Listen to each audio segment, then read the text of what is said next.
The ketogenic, or keto, diet is a very low-carbohydrate, high-fat eating plan designed to induce a metabolic state called ketosis. The goal of the diet is to achieve ketosis. Normally, the body uses glucose from carbohydrates for energy. On the keto diet, with severe carbohydrate restriction, the liver converts fat into fatty acids and ketone bodies. The brain and other organs then use these ketones as their primary fuel source. The standard macronutrient breakdown is specific. Carbohydrate intake is kept very low, typically less than 50 grams per day, and often between 20 to 30 grams. Fat intake is high, comprising 70 to 80% of total daily calories. Protein intake is moderate, at 15 to 20% of total daily calories. It is noted that excess protein can be converted to glucose, which may potentially disrupt ketosis. Foods to eat and avoid are clearly defined.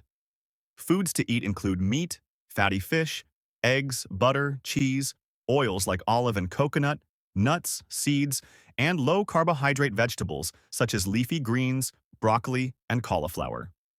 Foods to avoid include grains like bread and pasta, sugar found in soda and candy, most fruit, except for berries in moderation, starchy vegetables like potatoes and corn, and legumes such as beans and lentils. There are several proven medical uses for the ketogenic diet. For epilepsy, it is a well-established therapeutic treatment for drug-resistant epilepsy, especially in children. For weight loss, it is effective for short-term, rapid weight loss due to appetite suppression and initial water loss. For type 2 diabetes, it can improve insulin sensitivity and lower blood sugar. The diet also has notable side effects and risks.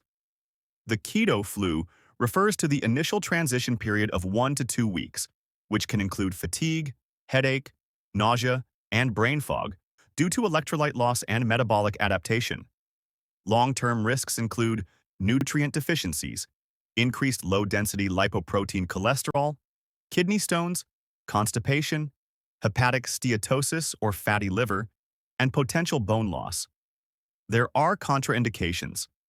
The diet is not recommended for those with pancreatitis, liver failure, or disorders of fat metabolism.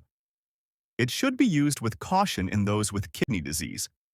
If you found this video helpful, don't forget to like, share, and subscribe for more informative content. Stay tuned for our next video.